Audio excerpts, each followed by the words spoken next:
So systems of linear equations and inequalities in context. All right, we know how to solve systems of equations. We know how to solve inequalities. So we're just adding in that scenario, and then sometimes we'll have to be able to write or create our own systems in order to answer the question. We'll start off with a pretty basic one. Hazel and Leo are comparing the number of keys on their keychains. Leo has 4 more than Hazel, and the two of them combined have 18. So we've got 2 different statements there, which is how we know it's an inequality. We have a comparison of Leo to Hazel. Leo has 4 more than Hazel does. And then we have a combination of the 2 of them. We have a combination of theirs together. Those are going to be 2 different mathematical statements. The first one, we'll do the combination. Let's use H. We're going to let H equal Hazel's keys. And we're going to let L equal Leo's keys. Okay? So we have to define our variables so we know what they mean and we know what we're solving for. You can use X and Y, whatever it is, but make sure you define them so that when you get to the end, you know exactly which variable it is that you need. We don't need both of them. We only need whatever variable we're using to represent Hazel's keys. Okay? So H is what we're going to be solving for, which is what we're most concerned with, is H. Okay? So given that together, Hazel and Leo have 18, we just need to add those together. And there's our first equation. The number of keys Hazel has plus the number of keys Leo has gives us the total number of keys. The other thing we have is a comparison. Leo has 4 more than Hazel does. Okay? So Leo has more than Hazel. Leo specifically has 4 more than Hazel does. Okay? Leo has the most. We take Hazel's. We increase that by 4. That's how we get Leo's amount. So now I've got 2 equations here. Okay? You can solve this either substitution or elimination. Both of them are going to be relatively simple. But what you want to think about is we're solving for H. So whatever we do, we want to make sure that H remains inside of our system when we either substitute or eliminate. Okay? The way we have it set up right now is really easy, that if I were to substitute L with 4 plus H, I'll be left with an expression that only has H. So I'm already solving. If you were to solve for L first, which you can absolutely do, you'll have to plug it back in order to solve for H, because we need Hazel, not Leo. It'll only take an additional 30 to 60 seconds, but that's 30 to 60 seconds you could have used on another question when you've got that time limit. So being aware and focusing on, okay, I need to solve for H. So when I substitute in, or when I use elimination, I need to make sure that the variable L is the one that's going away, and I'm left with the variable H. So if we use substitution,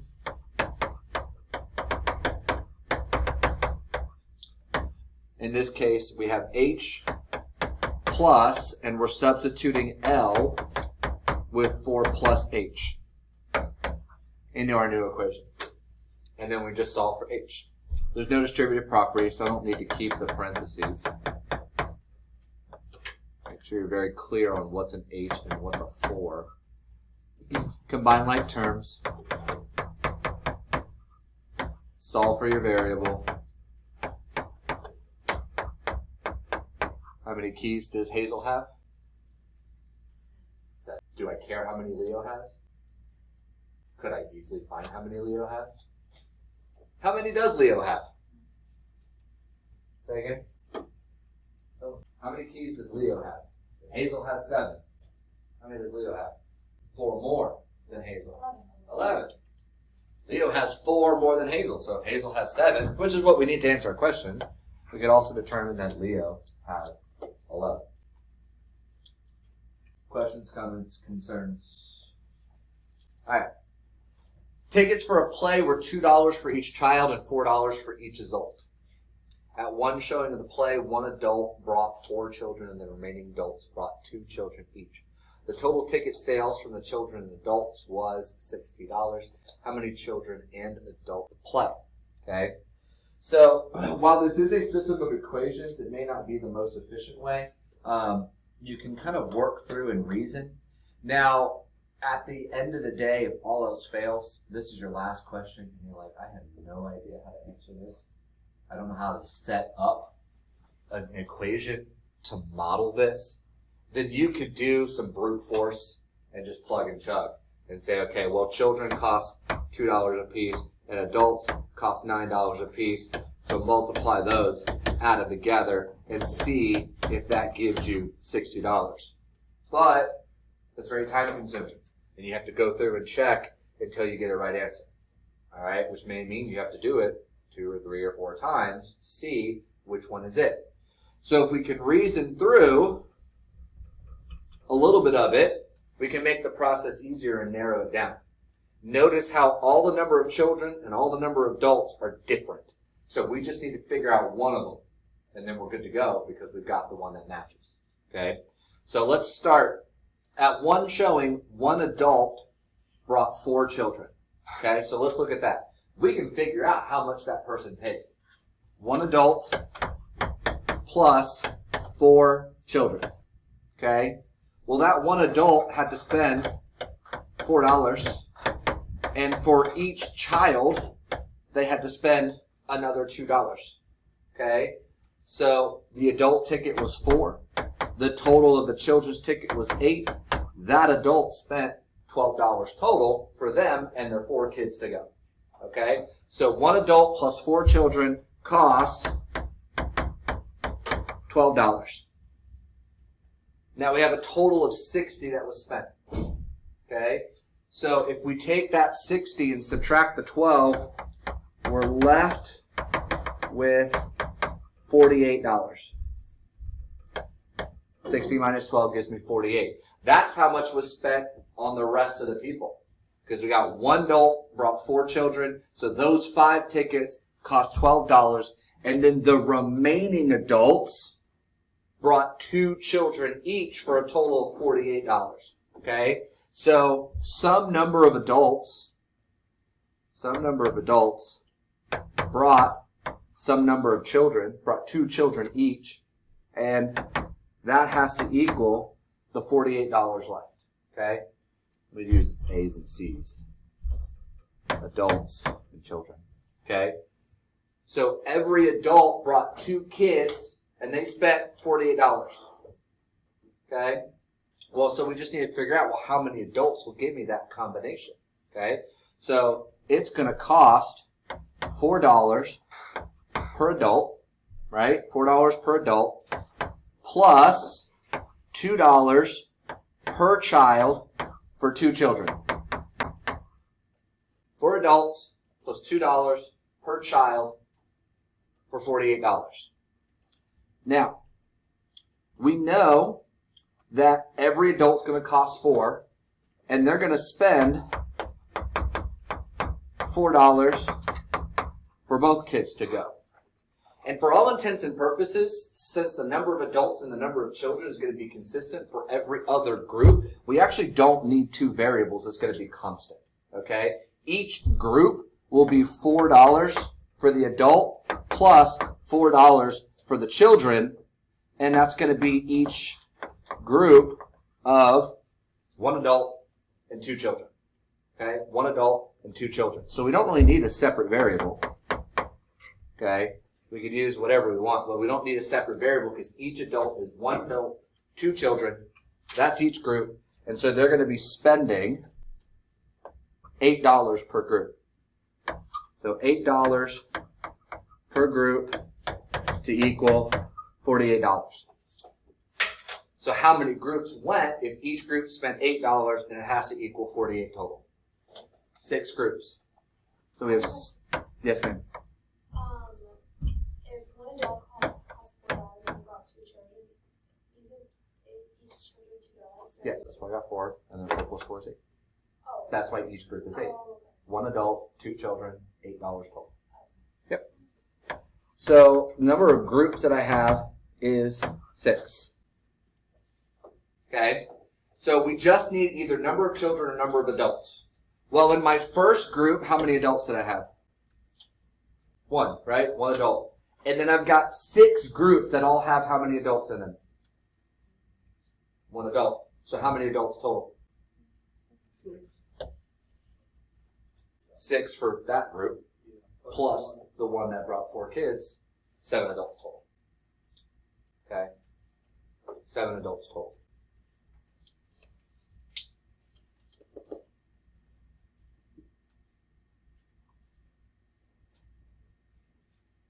Alright, now, this next one, I made math it up earlier today and I couldn't find it, so let's see if I can do it right this time. Second time try. Alright? Mesa brought a pair of pants and a briefcase at a department store. The sum of the price of the pants and the briefcase before sales tax, was $130. So there's our first statement. Pants plus briefcase has to equal $130. There were no sales tax on the pants, but there was a 9% sales tax on the briefcase. Okay? So the final cost for the pants stayed the same. That didn't change. But the briefcase had a 9% tax on it. Okay? So the briefcase had a 9% tax. And that total cost after tax was $136.75. Okay? So let's talk about percent of change real quick, because this is really, really important, not just for the SAT, but in understanding price and discounts in life. Okay? Making life a whole lot easier if you know exactly how much you can pay for something beforehand. Okay? So the way that sales tax works is that it's going to increase the price by a percentage. Okay? So if I have the cost of something, and I have a 9% sales tax, all right, I have to multiply the cost by that 9% in order to find the sales tax.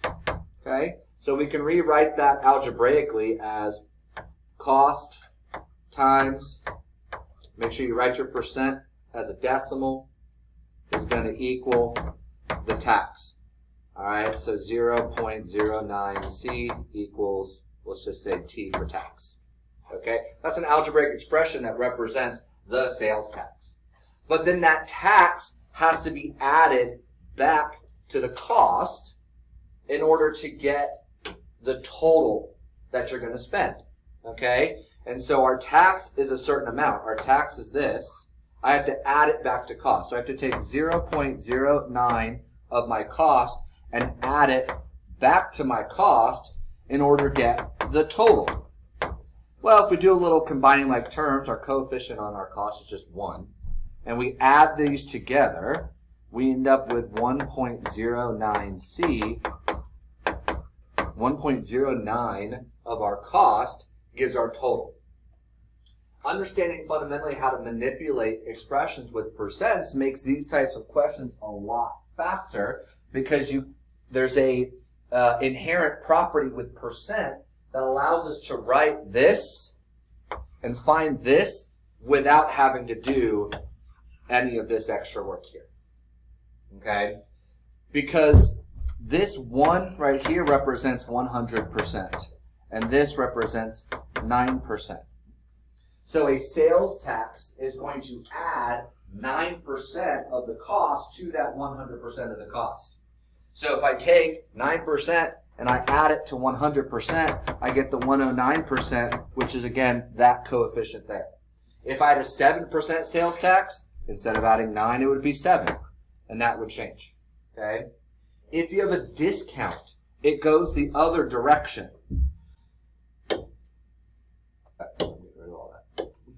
Okay? If you have a discount, it goes the other direction. If I have a pair of pants, okay, or whatever that costs, and I have a discount of 10%, I'm taking 100% of the cost and I'm subtracting 10% of that, which would mean I'm only going to be paying 90% of the cost.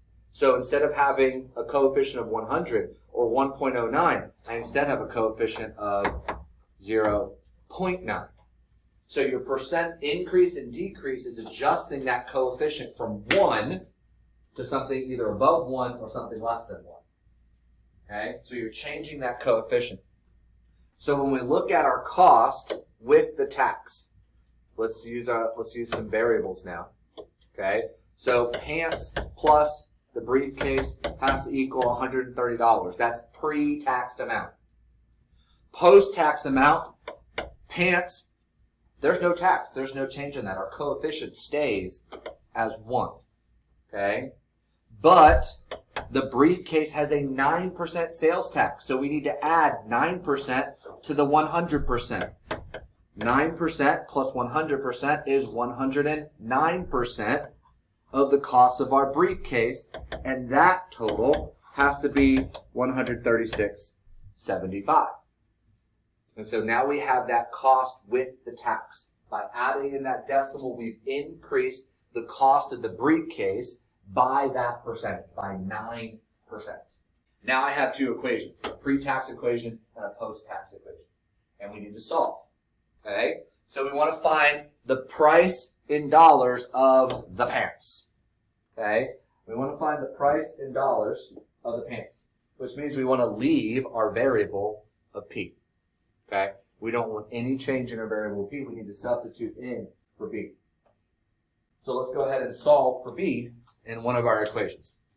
Doesn't matter which one. Let's do this one. This one will be easier to manipulate. Let's solve for B. Subtract P from both sides.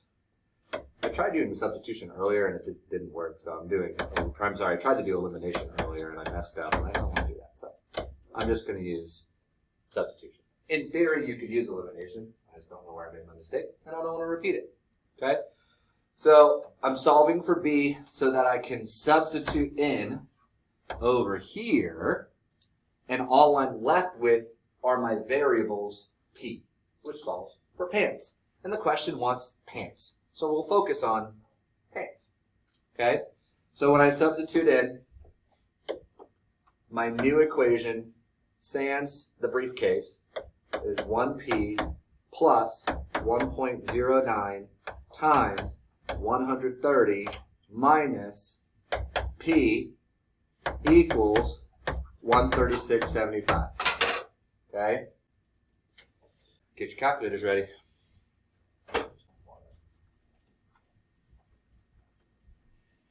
So now we solve for P. What's the first thing I can do with that new equation to solve for P? Alright, so let's go ahead and distribute. Alright, so I got 1.09 times 130. What does that give me?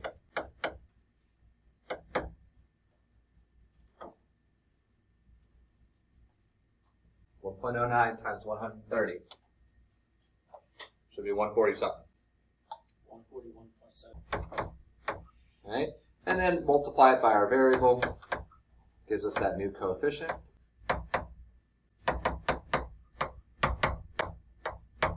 And then we're going to combine like terms. So if I have 1p minus 1.09p, what does that give me?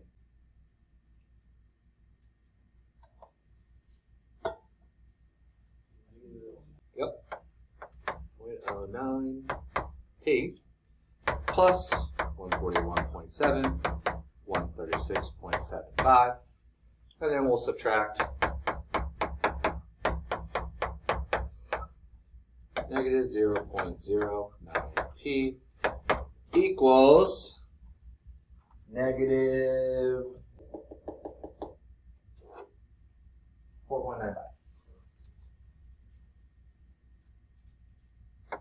What's my last step? Not times. Divide. Okay? Negative 4.95 divided by negative 0.09. My value for pants is $55. So the pants cost $55.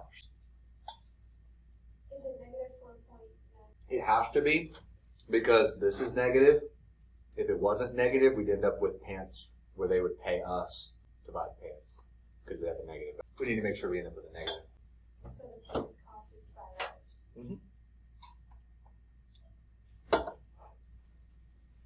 So next we're going to go into some inequalities. The big thing with inequalities on systems is one, if they're asking for a model, the big part is it's going to be multiple choice. So you're going to have to make sure you're paying really close attention to the inequality that's given. Okay? That's generally going to be the main part that we're focusing on in order to identify which inequality.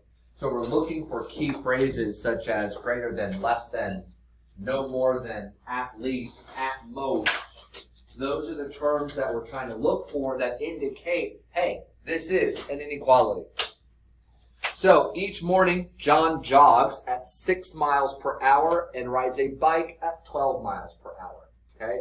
So we have a rate where he can jog at 6 miles per hour and rides a bike at 12 miles per hour. All right, so 2 rates, jogging and biking. His goal is to jog and ride his bike a total of at least 9 miles. Okay, so that's the first part. At least 9 miles. So his distance needs to be at least 9 miles. Okay, so let's write a little inequality for that real quick. So D for distance, all right, 9 miles. What inequality symbol would I use where the distance has to be at least 9 miles? Greater than or equal to. So distance has to be greater than or equal to 9 miles. Okay? In no more than 1 hour. So now we got another thing. We got time. Time has to be no more than 1 hour. Okay? No more than 1 hour. So let's think about that. Okay? T for time has to be no more than 1 hour. What inequality for time is no more than 1 hour? Less than or equal to. No more than. Okay? So time has to be less than or equal to 1. So based on that alone, we should be able to eliminate, if not only find, our solution. Okay? Let's look at the distance. We got to figure out like what each equation is talking about. So let's look at what the variables mean. If John jogs J miles and rides B miles, okay? So our variables, do our variables represent time or distance? Our variables represent distance. And since distance is here, their combined distance, we can replace this with J plus B. Do we have an inequality in our answer set that is J plus B is greater than or equal to 9?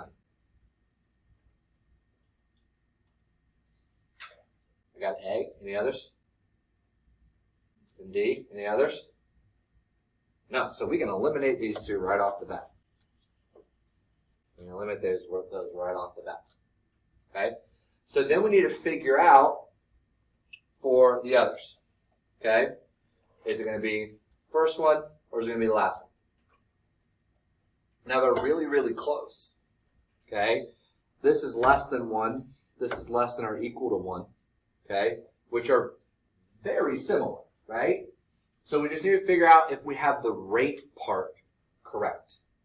Alright? So we've got 2 different things, and we need to figure out which one's going to be the right thing. So we need to think about his rate. He goes at 6 miles per hour. Okay? That's his rate. And here what we're calculating is time. Okay? We're calculating time in either of these inequalities. Okay? So our options are we can either take the number of miles, because that's what our variable is. We're either going to do miles and divide it by his rate to see if that equals time, or we're going to take miles, okay, that's what this first one is, miles divided by rate, to equal time. We're solving for time. Or we're going to take miles and multiply it by rate to equal time. Okay, we have to figure out which of those is right. Our formula is distance equals rate times time. Okay, so if I'm trying to solve for time, we're dividing by rate. So distance divided by rate is what gives us time. So if time needs to be less than 1 hour, I'm taking the distance and dividing it by the rate. Which of these gives me distance divided by rate? A or D? Which one is distance divided by rate? A. Distance divided by rate plus distance divided by rate. That is calculating for time on each of those. And that time has to be less than 1 hour. It's in 1 hour. So we're left with this one. Distance equals rate times time is a really, really popular formula. Okay? Really popular. Alright, shows up a lot. In Khan Academy, they're asking to combine the two of them, add the two thing from substitution.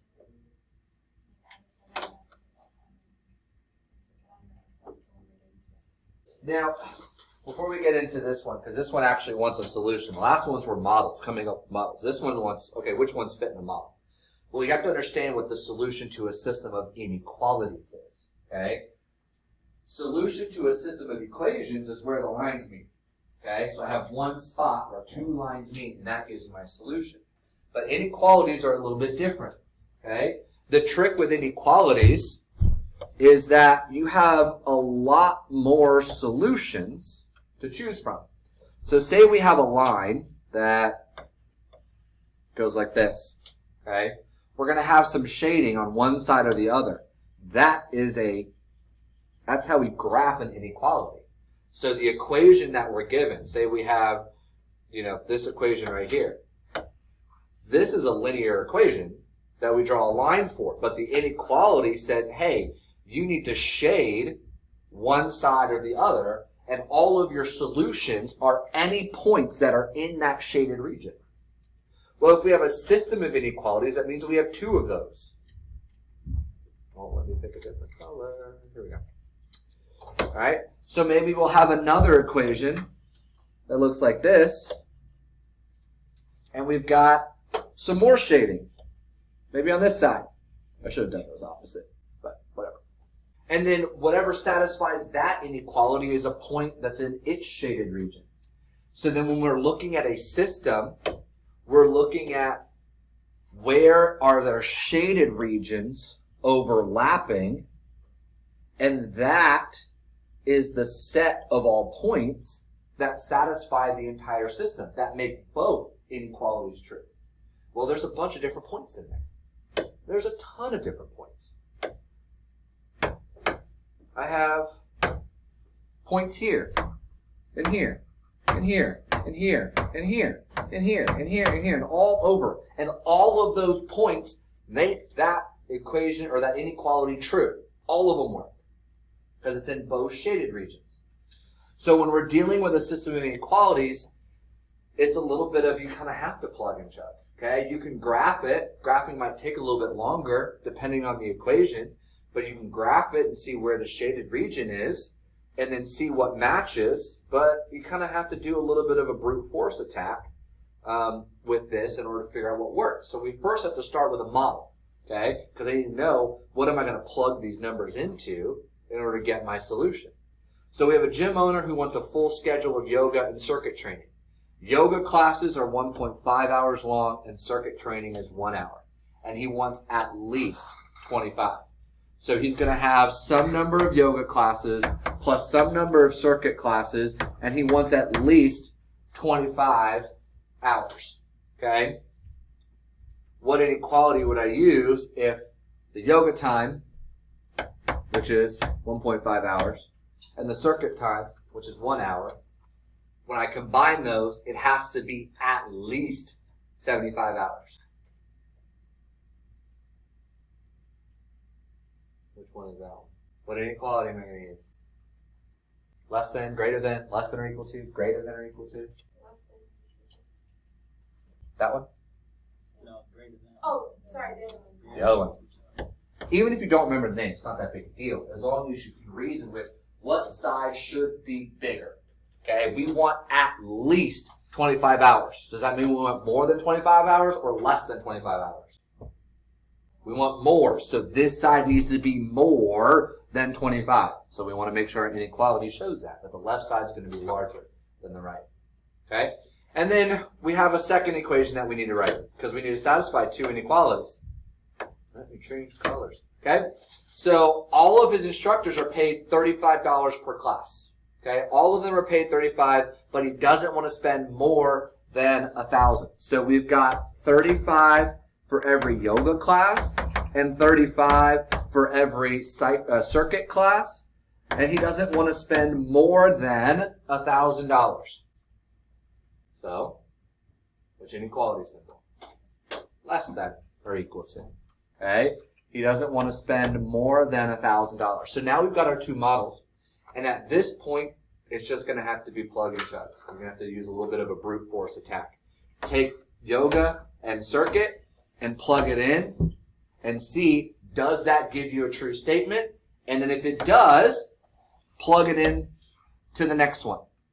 And if it works for both, then that's your solution. But if it doesn't work for one of them, move on to the next. You have to check and check and check and check. Now, I don't want to take time evaluating each and every one of those. So, trust me when I say it is plug 10 and 12 into y and c on both of those equations and solve to get your solution. Questions on that? Remember, it has to satisfy both inequalities. So it's really important, one, that you have the right model, and two, that your inequality symbols are right. Most of these will satisfy one but not the other. One of them may or may not satisfy either, and then it'll only be one that satisfies both. Okay? Last one. Lewis is cooking a meal for at least 20 people. Okay? Before we even get any further, scan over these answers. What do we notice about all the different answer options? This is A, this is B, this is C, this is D. What do we notice?